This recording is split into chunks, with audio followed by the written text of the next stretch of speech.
Congratulations, you are live now. Hello, everyone.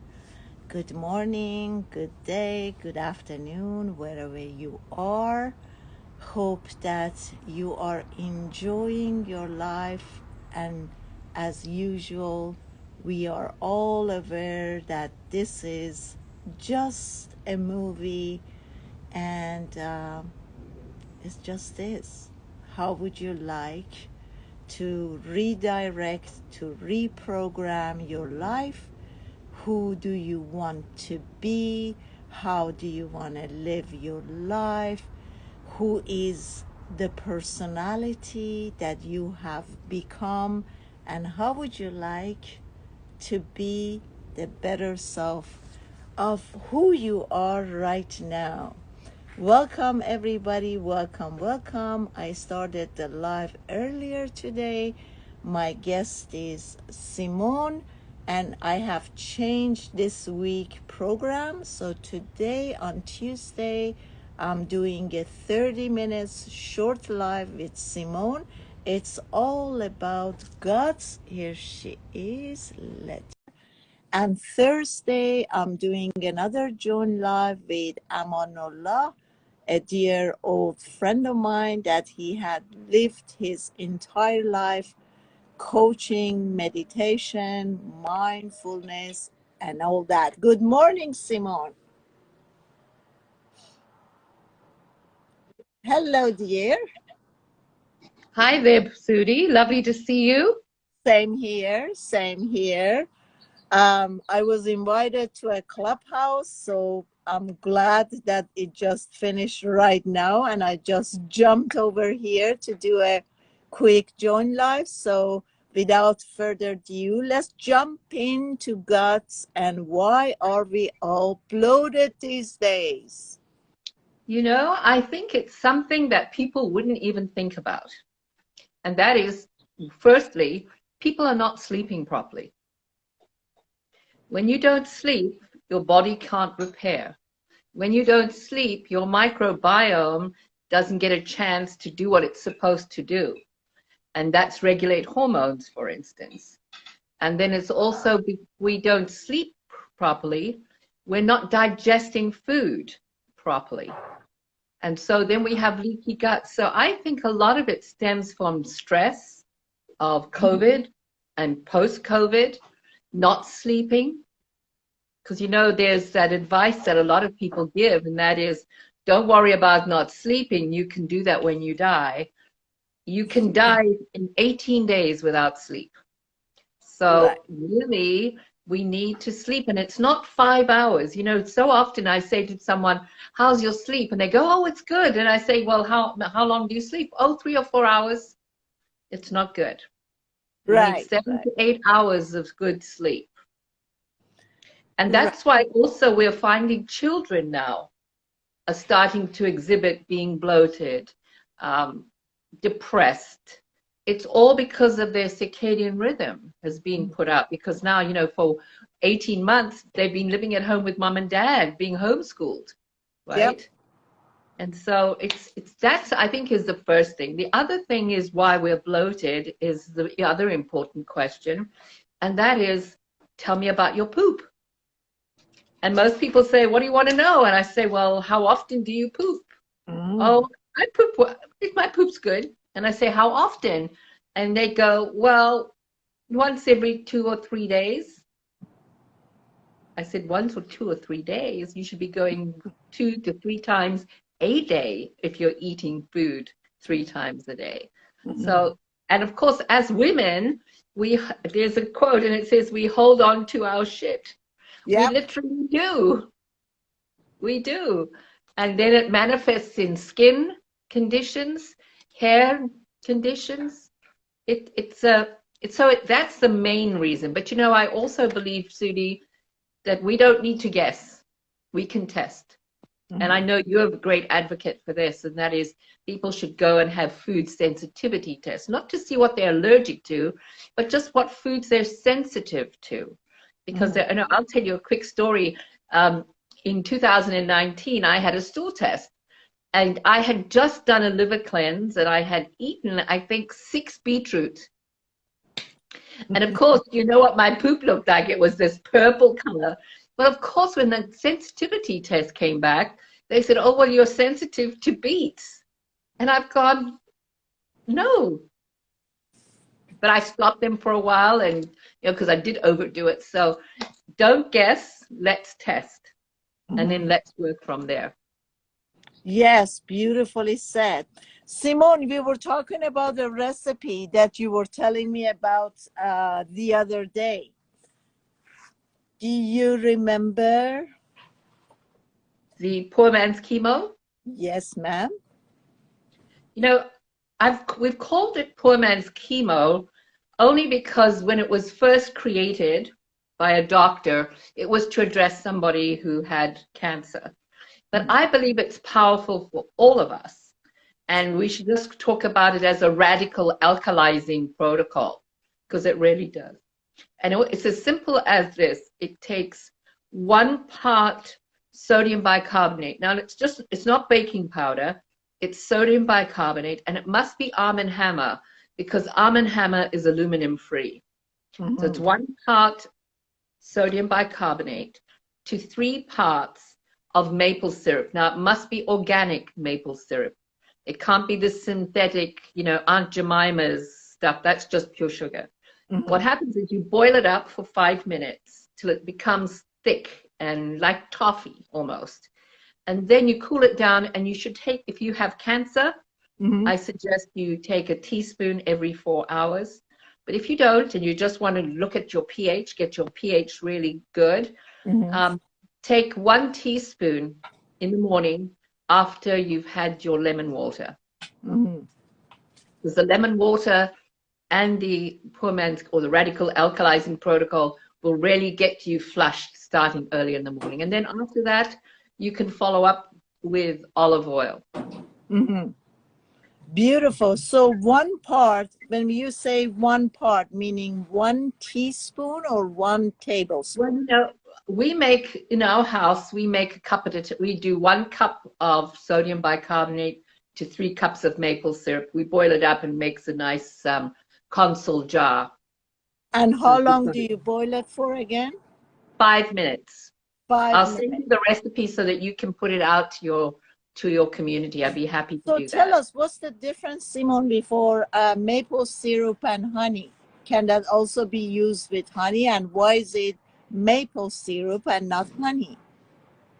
The maple syrup, again, the trials were done by this particular doctor, and he used maple syrup. So I don't know if honey would work. I just worry that the reason it works, this protocol works, is because it's what we call a Trojan horse. The maple syrup covers the sodium bicarbonate. And when you take it in, the cancer cells are greedy. They love anything that looks, smells, tastes like sugar.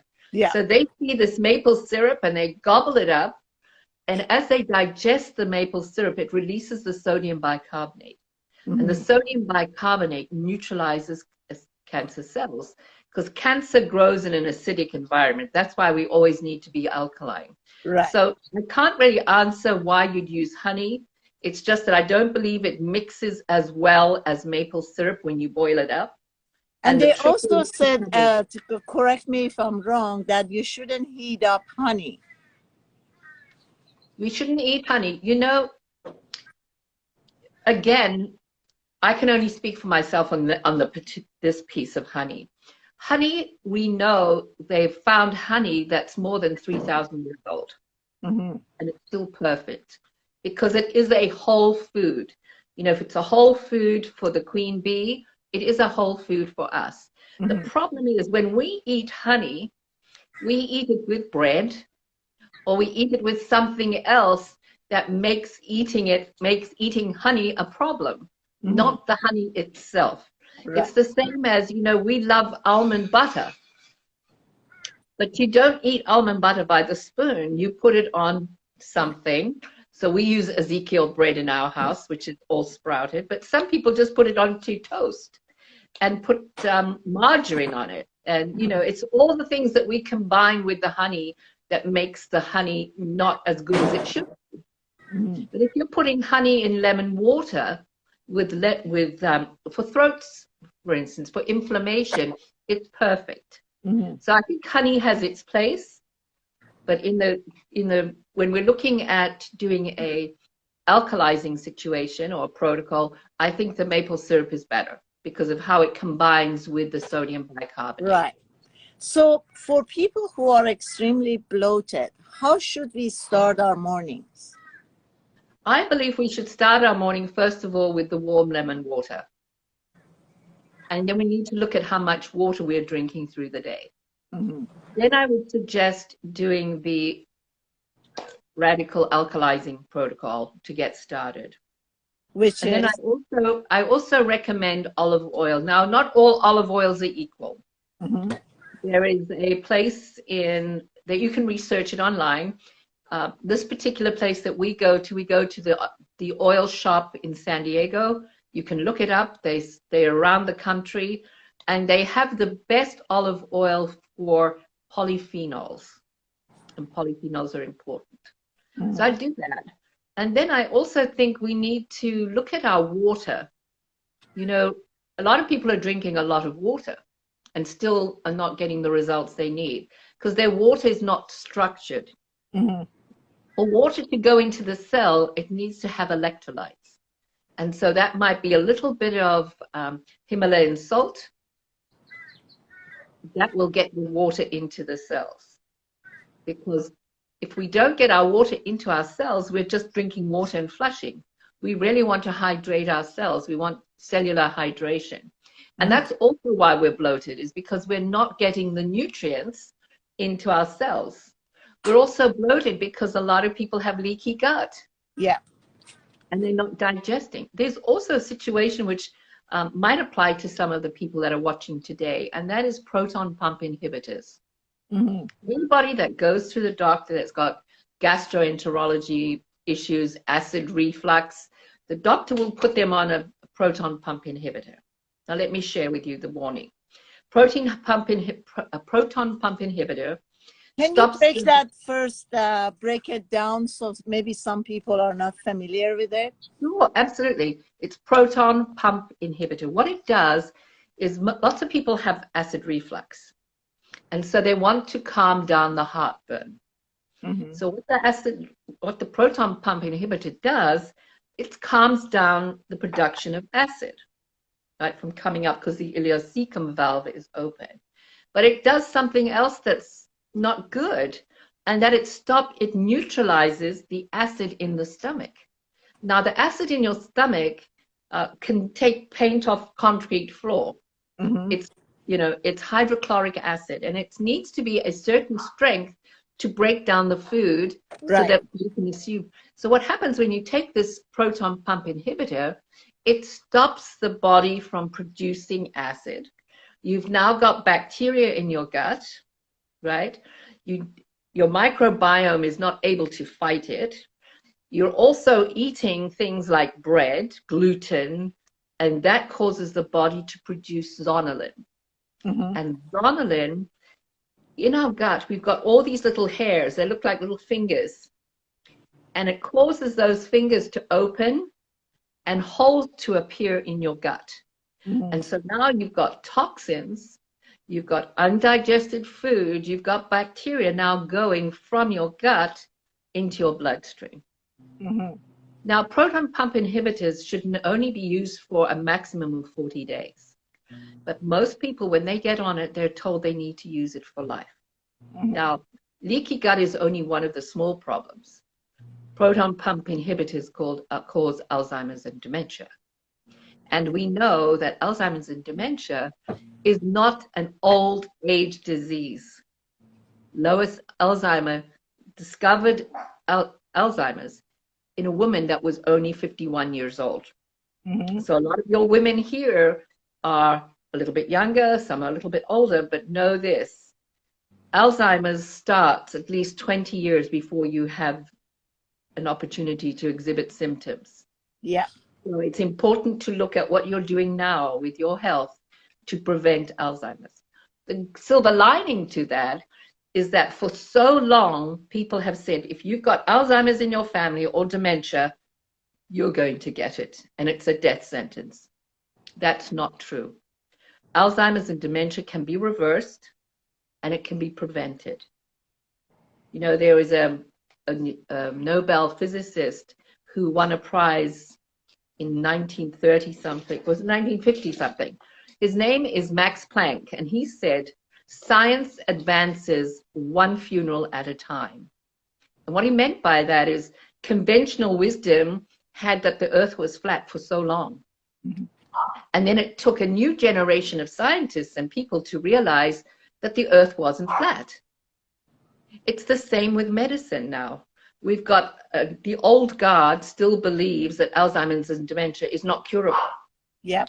We now have new thoughts, new evidence that through lifestyle changes, we can reverse the effects of Alzheimer's. We can prevent it, you know, without medication. The FDA has just approved the first drug in 17 years that is not going to do anything with regards to Alzheimer's and dementia. In fact, over time, it might make it worse. And let me tell you one thing. It costs $50,000 yep. a year to do nothing. So it's kind of like that, you know, experimental drug we hear about. You know, the FDA had to approve this Alzheimer's drug because the company that brought it, Biogen, was losing money. And at the same time, our illustrious president said, if we don't do something about Alzheimer's, within the next 15 years, every bed in every hospital will be filled with someone who has Alzheimer's and dementia. Talking about our president, huh? Yeah. I was reading an article today that it says one of the biggest causes of Alzheimer is the diabetic in the brain. Exactly. That's exactly what it is. You know, people don't realize that if we focus on what's good for the brain, we won't have diabetes, we won't have cardiovascular disease, we won't have any of those diseases that we get before we get Alzheimer's and dementia. Because Alzheimer's and dementia is diabetes at its very worst. You know, diabetes, you lose your fingers, you lose your toes. The worst thing you can do is lose your mind. And the same thing in the brain, right? The brain cannot digest or absorb glucose or break it down easily. Exactly, because the nutrition of choice for your brain is fat, is ketones. And you know, ketones produce acetone. And that's what the brain feeds on. And what happens when we give, you know, a lot of people say, oh, my mother, she's 85, she has Alzheimer's and dementia, she loves cookies. That's the worst thing. Never let your seniors in your life eat cookies, eat cakes, eat what they want, because what they want is the silent killer. Sugar is the silent killer for the brain. And then medications. You know, medication is the next big piece because a lot of the medications are toxic, right? Yep. So we know Alzheimer's comes from inflammation, and all of us are inflamed at some point or another. We need a little bit, but not to the point where we have brain fog. It's from insufficient food, nutrition, the right supplements, and then it's toxins, heavy metals, you know, and aluminum. And coffee. You know, I don't care what people say that, oh, people will tell you that coffee is good for the brain. Coffee is not good for the brain. It is acidic. The coffee bean comes in a fruit. And it's that flesh that you get BDNF, which is brain-derived neurotrophic factor. And that's important for our brain. So think about what's good for your brain that will work with your gut, because your gut, your heart, and your brain are connected. So if we do everything right in the gut, it will be good for our brain and our heart. So walk us back again through the gut's inflammation, suggestions. The suggestions, first of all, as I said, get your sensitivity test. Because some people are sensitive to, others aren't. But the big things are, first of all, you need to get alkaline. You need to get off wheat because of the gluten. You need to look at organic food, organic fruit and vegetables. If you eat meat, it must be in small quantities. It must be like a condiment. And if you're eating meat, you need to look at your omega-3s and your omega-6s, because meat has more omega-6. We need a better balance of 3 to 6. So, you know, supplementing with krill oil is important. Also, some of your vegetables need to be cooked and some don't. So broccoli, for instance, needs to be cooked. Brussels sprouts need to be cooked. But then asparagus, you can have not cooked or cooked. So look at your fruit and vegetables. Look where they're grown. Look at when you eat meat and chicken, and if you eat pork, look where it is grown. What food are they eating? If they're eating corn, that's no good, because we know corn is GMO. Yep. So, and that's another vegetable. Do not eat. Do not eat corn. I know Corn and soy, Simone. Soy is another thing, you know, because soy is not, the soy we have here is very different to the soy in Japan. Also, when they eat soy in Japan, they don't eat soy like a steak. They eat small pieces. Again, I'm concerned about the fact that soy here is GMO. It's also, you know, people say, oh, but you need it because of the phytonutrients.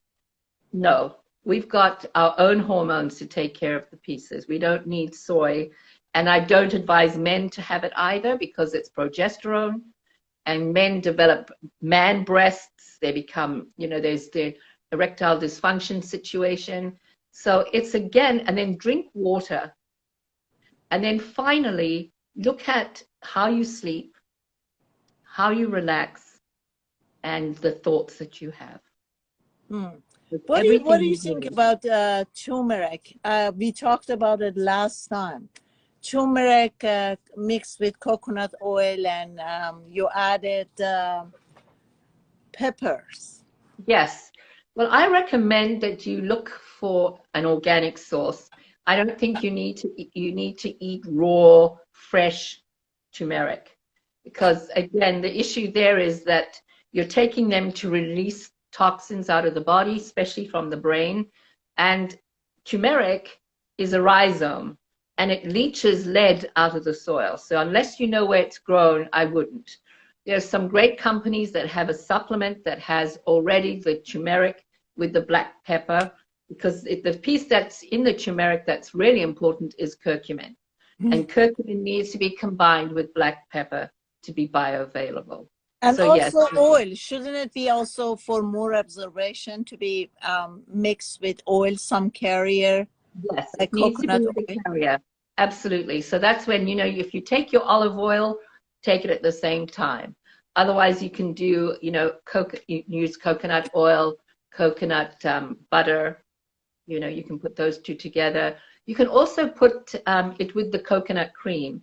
You know, a lot of people use cream, dairy, cut out the dairy, the cream piece, use the coconut cream, which is much better.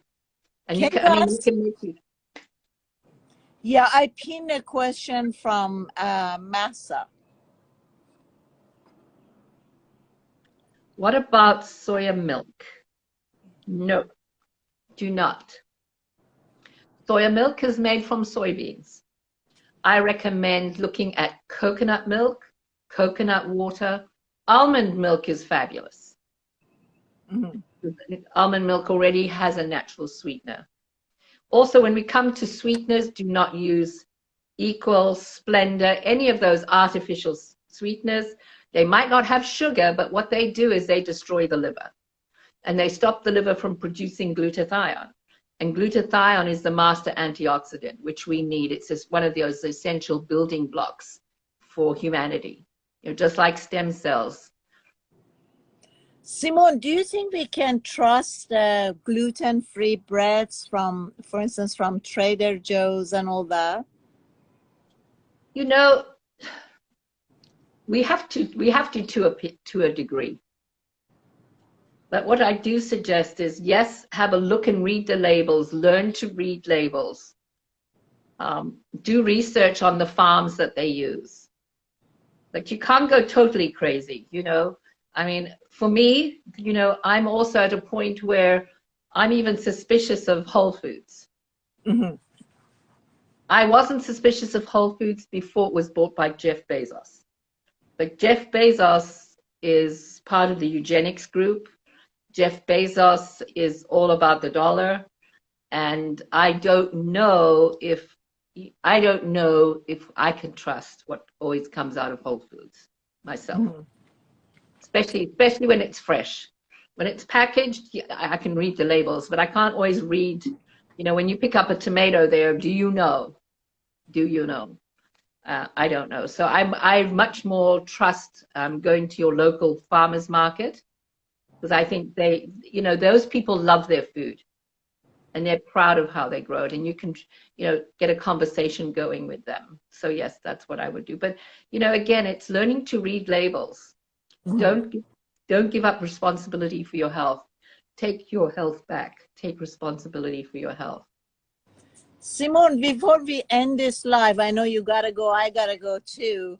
Uh, for major bloating and inflammation, what patches and where should we place them? Good question.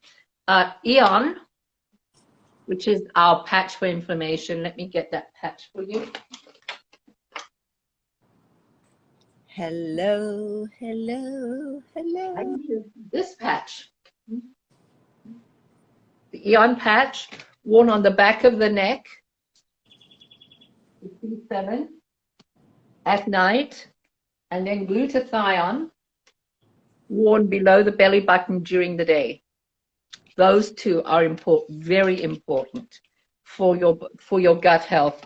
And then if you really want to make a really potent protocol, I would wear the X39. I wear X39 just like you, Sudhi. We wear X39 every day. We wear glutathione every day too, and we wear Eon. Again, it works on the gut. It works on overall health. And for those of you that have participated in the trial drug therapy, it's important to keep your immune system up, because right now they're saying there's variants and you're still wearing your masks, and we know what that is doing to you. For those of you that don't participate in drug trials, this is a good shield. We know that it suppresses viral load. We know that it keeps us healthy, and and gives us great skin, great hair, and being healthy. So whatever you've chosen, whichever path you've chosen, know that the patches will work for you and keep you healthy. Simone, for 4th of July, I came with two of my friends to Saharnaz and Amir. We went to Ritz-Carlton Hotel. Yeah. And a friend of mine, she has major sleep apnea. So Sarnos gave her the sleep one. I checked with her yesterday, and she says, well, I wore it, but it didn't help. So for major sleep apnea, what should they Okay. use? First of all, it's incredible. People wear our patch one day and they expect their life to be changed, right? Sleep apnea is a serious condition. The body stops, the heart stops, the body stops breathing. Mhm. So anybody who has sleep apnea, please go and have a sleep test and get whatever you need. Our patches do work. However, they take time because the body is full of toxins. And that's what happens with people with sleep apnea. They're taking medication, they're using a CPAP. I say to her, be prepared to be on our patches for 60 days. And then you'll see the results. And again, it's X39 and Eon and glutathione. So she needs X39, glutathione, Eon. What's the name of the one for sleep? And that is Silent Night. Silent You Night. can wear the Silent Night behind here. Yes. Okay, great. Thank you Thank so you. much, Simone. Have a lovely day. And I see you next week back on a schedule Thursday. Sounds fantastic. Thank you, Thank you. love. Bye-bye. Bye-bye. Okay, everybody. I'm going to end this live, and I'm going to see you guys Thursday. Don't miss Thursday live. is going to be with Amanullah, like I said at the beginning of this live. He's a dear friend that I know for at least 30 years. He's been teaching mindfulness, meditation, and all that. So Thursday, we're going to have an amazing joint live all about stress and emotions and body pains and aches and what to do and overcome all of that. As usual, don't forget to subscribe on my English YouTube channel, Sudie Burnett English, and I will see you guys all Thursday. Bye bye and have a blessed day. Thank you.